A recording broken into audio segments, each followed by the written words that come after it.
Hello, U.S. history students. This is Mr. Freeze, And Mrs. Freeze. and we are going to be starting our lessons of U.S. history. So, our first lesson is going to start with the Progressive Era, and just so you guys have an idea of where we're going, we're going to take this all the way to present day. So, by the time we're in June at the end of this school year, we will be all the way at the election of 2020. But we're going to start off about 120 years ago at the Progressive Era. And if you just look at the root word of progressive, you can tell here that there is going to need to be some progress that needs to be made here. So what it is, very simply, it's a period of time from 1890 to 1920 in which reforms were passed to fix the problems of industrialization and urbanization. Now, that's a lot that I just threw at you right there. We're going to break this down and then come back to this definition in a second. And the one other place you may have heard the word progressive is sometimes if you're listening to the news, they'll refer to certain politicians as progressives. There are people who are actively seeking more change in a way that they think will make the country better. So just in case you hear that on TV. So to break this down, what's going on during this time? Well, there's a lot of problems, and many of those problems are centered around industry.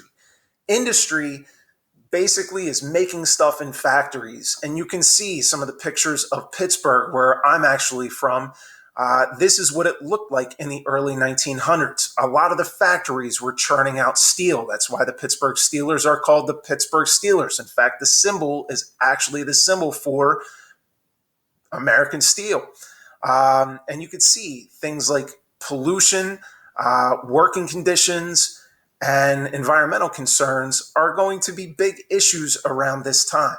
Right. And this is a real change because up until this point in our history, the mid to late 1800s, we were a very agrarian society where a lot of us made our livelihoods through farming. So, of course, whenever you see a big change in how things are done, that does usually bring some problems with it. And just like Mrs. Freeze said there, instead of kids working on farms, now they're going to be working in factories, which create new problems, new dangers, and new societal issues that we now need to deal with. We also have a problem with urbanization. Many of the cities in the United States, when you look at 1860, there was only one city in the United States over 1 million people. If you look, by the time we get to 1900, which is only 40 years later, we have 3 cities over 1 million people, and other cities are growing very, very quickly during this time. So an urban area is a city area, and these cities were growing very quickly, causing major problems that we'll discuss in our next lesson. So there is a definition for you. Again, as Mr. Freeze pointed out, that root word urban there always refers to a city. And then urbanization is just the growth of cities, which if you look at the chart, again, you can see that's going on in a lot of our cities over from the 1860s to the 1900s. All right. Now, so the other word we had in that opening slide was reform. So if you're wondering, well, what is reform? And you see a person sitting there in prison, typically when we send someone to prison, we want to reform their behavior. It's just a change for the better. Now, what are different things that in a country you might want to reform? You can reform almost anything. You've heard for years now people talking about healthcare reform. Sometimes you'll hear about education reform and changing our schools, prison reform and changing the prison system. So again, a reform is just a change for the better. And so the time period we're talking about is just going to be this time where we notice problems occurring and we're looking to reform and fix them. So if we go back to our first slide here, this sounded really difficult at first, but it's basically a 30-year time period in which changes for the better are going to be needed because there are problems in factories and cities at this point that our government really wasn't prepared to tackle any earlier than this. So change is going to be needed. So at this point, around the turn of the century, the reason why all these changes need to be made is America was going through a revolution. And a revolution is a major change. All right, if you look at the Industrial Revolution, we already spoke about the major change, is that we went from an agrarian society, one based in farming, to an industrial one where we were based upon manufacturing and making things in factories. And the revolution you guys are probably most familiar with is the American Revolution, where we cast aside Great Britain. Again, revolutions don't have to involve war. It's just any major change. And we will talk about throughout this year about different revolutions, whether it's the technical revolution that we see kind of more recently, whether it's the sexual revolution of the 1960s, whether it's the industrial revolution that we're talking about right now. So it's just anytime society goes through a major change. So at this point, communication is changing. We have Morse code now, so we don't need to send letters via the Pony Express. We have railroads that are going to span across the nation. And so communication is changing, transportation is changing. And the United States is going through these major changes in society where now you can get a message almost instantly. So, like we said before, the big change that occurs during this time is the Industrial Revolution. It used to be we lived in rural areas, and this is the way most people in the United States made their living. Most people in the United States, this was their job, this was their livelihood, this is what their world looked like. And if you have guys ever even look at like an old map of Warminster and Southampton or anywhere in Bucks County, it was all farmland at one point. And over years and years, now we see the suburbs. But again, this was prior to the mid 1800s. This was how most Americans lived, as farmers or just people in small towns. So things begin to change during the Industrial Revolution. And to figure out what this term means, you already know that a revolution is a major change and that industry is making stuff in factories. So if you know what industry is and you know what a revolution is, you know what the Industrial Revolution is about. Agriculture will be replaced by industry. And if you haven't figured it out by now, if you see a red word in any of our slides, you should know that that word is an important term or person that you should be prepared to know about whenever we have an assessment or a test or a quiz. There are important terms that you are expected to know, and they will be on your review sheets as well. So millions of people start moving from their farms into the cities of America. But the question is, why would they move from their farms to the cities? I think I know. You think you know? Go ahead. I think number one, farming's a really hard job. That's like backbreaking work, 24 hours a day. You never get a break. And I think as cities kind of got bigger and factories sprung up, some people thought that a good place to get a different type of job would be a city. So I think some people were looking for jobs. Let's see if you were right. You were right. It's amazing. Smart. So look, people were going to the cities for jobs at this point, and they were better paying jobs, or at least people hoped they were better paying jobs than they had on their farms.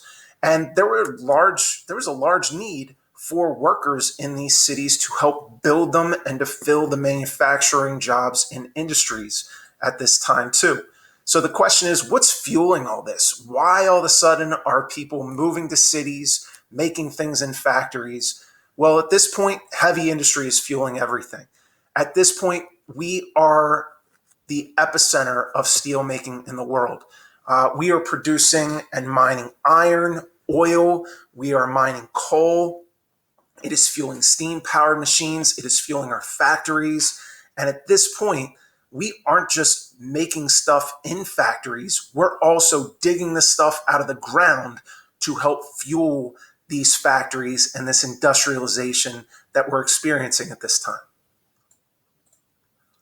American business leaders also began to support inventors in creating all kinds of new products. If you look at this table right here, you will see that through 1865, through the turn of the century, we have a whole bunch of new inventions that were made, and these inventions are going to be fostered, I guess you could say, by a lot of investors who are going to say, look, I'm going to throw money at this stuff. I'm going to produce the telephone, but I'm going to produce a lot of them. And I'm going to produce the infrastructure where we can send phone conversations all across the United States. So they saw the possibility of making a fortune through these new products. And this is called an investment, putting money towards a project and hoping it pays you off in the long run. At this point, we have all kind of new inventions. So if you look, again, as people move into these factories and we see kind of like a standardized method of producing things, and we see this thing called mass production. So things are going to be produced at a much quicker rate, which will also actually make them cheaper. But some things that were new and exciting at the time, the cash register, the typewriter, which you guys probably have never typed on. That's actually how I learned to type, on a typewriter at Council Rock High School in 10th grade. They had computers at the time, but you know what? When you're learning how to type, a typewriter makes you better because every time you make a mistake, you have to start completely over. Yeah, that's why I'm the best typer in the world. That was a big change at the time then, because you didn't need to write with Right. It allowed for quicker note taking. This also gave rise to secretaries and stuff like this for office places. Some things that were also pretty amazing at the time: the electric light bulb, the telephone, which at first was kind of a rich man's thing. And at first people thought it was almost like freaky to people. They would pick up a phone and hear a voice on it that was coming from far away. It kind of, some people didn't trust them at first, but then they eventually became standard in most people's homes.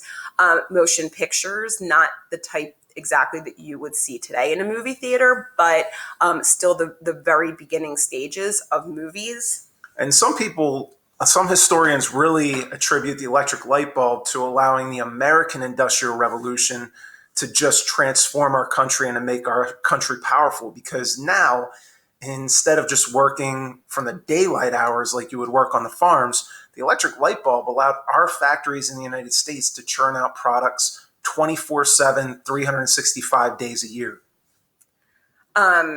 Some other new things, the Singer sewing machine. So this was if you were either for yourself sewing things or taking in work as a seamstress.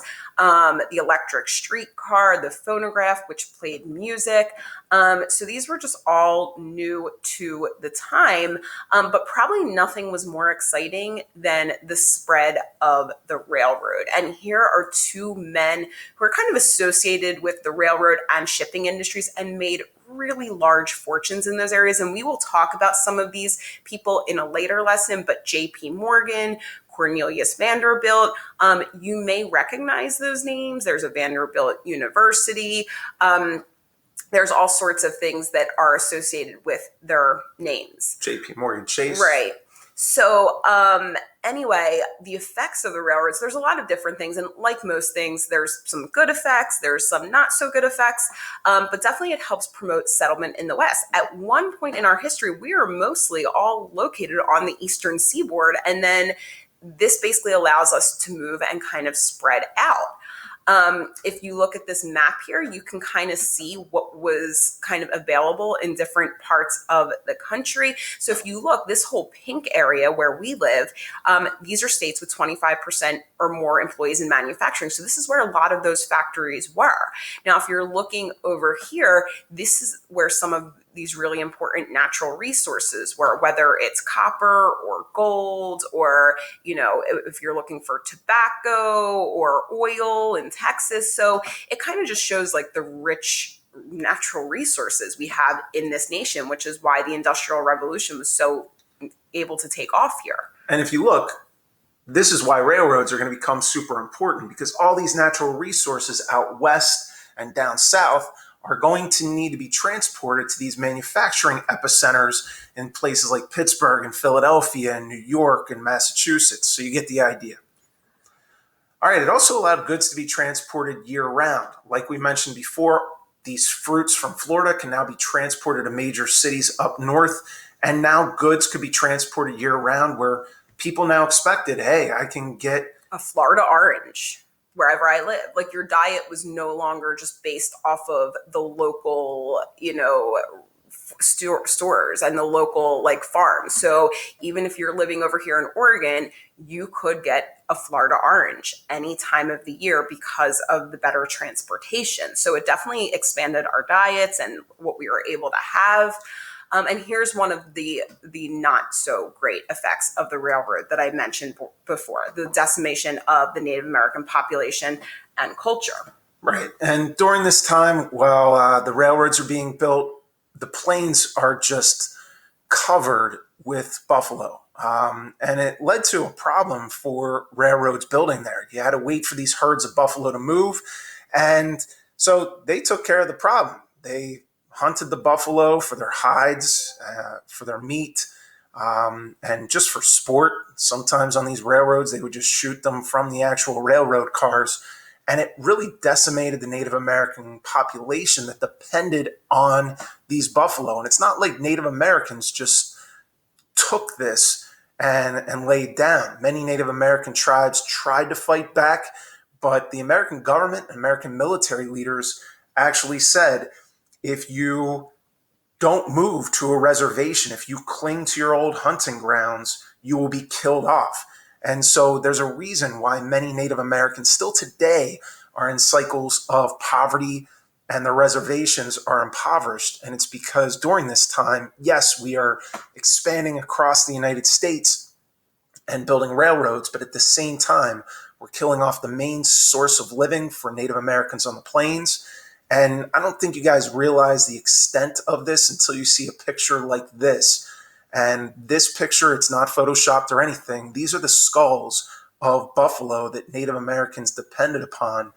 And the pile of dead animal skulls right here kind of gives you an idea of how decimated buffalo became. They almost went extinct.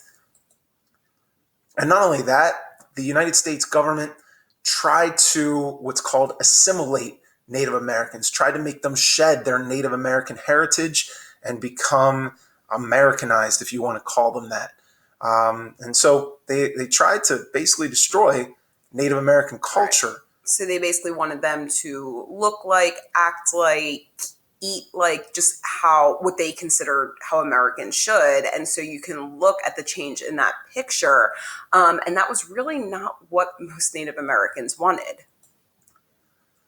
And it also led to new industries like the refrigerated railroad car. Gustavus Swift, who became very, very rich from this invention, basically created an invention to be able to move meat from one side of the nation to the other. And so fruits and vegetables. Right. Anything that has to be refrigerated so it doesn't go bad over a long train ride. But most people didn't eat large amounts of red meat around 1900 because red meat was expensive. You had to raise a cow, you had to have land for that cow to graze on.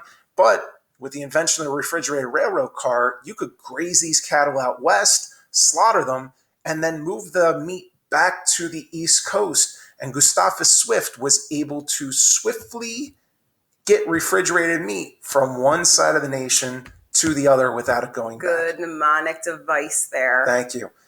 All right, consumerism. So for any of you that, and this isn't, don't think of the word consumer in the sense that you learned it in your science class about, eating and taking things in, but think of it in terms of shopping. So during this time, as more things are available to purchase, Americans really find this love of shopping and this love of buying and consuming luxury goods. Now, when we say luxury goods here, don't think I mean extremely, extremely expensive necessarily, but just things that they didn't really need, but they just wanted to buy, maybe some extra clothes. So again, this was kind of a big shift. Up until this point, you had people basically buying only what they needed because there wasn't that much available. But now you've all these new things out there. So Americans start to buy. And this is really a consumer revolution. It's a big change in the way we shop and in the way we live. So up until this point, let me just make this picture go away for a second. Most Americans had typically shopped in small, kind of like mom and pop stores, corner shops, where you went in, you knew the person who owned the place, they knew you, you bought what you needed. But during this time, with all these new things around, department stores start to spring up and actually put a lot of these little places out of business. So department stores like Macy's or JCPenney. Today, you could consider Target a department store. And stores like that are sometimes hard to compete with. So if you look, This picture right here, this was a place, I don't think there's any of these places left anymore, but it's called Wanamaker's. So this was in Philadelphia. And again, here's what it looked like at the time. And that one came about in the mid 1800s by this guy, John Wanamaker. And so he had his first one in Philly. And what he figured out was that if you could make fancy window displays, like have some eye-catching things in your window, fancy lights, you could attract people into your store. And this became kind of the new way of doing things for these people who own these department stores. In Macy's, in New York, Macy's sprung up. It looks like this and is still there today. So again, this was kind of the new type of place that Americans wanted to shop at. And some of these places started to have catalogs. So Sears, for example, would send these catalogs out that would kind of show you the different things you could come in and purchase, whether you are a bald man that wants some hair and you need a men's toupee, or whether an oven, whatever it is. And again, it's not exactly the way a catalog would look today. You would have probably less wording on a catalog today. And a lot of you probably don't even get catalogs anymore. You see a lot of stuff online. But this kind of just showed you about some information about the stove that they're trying to entice you to buy.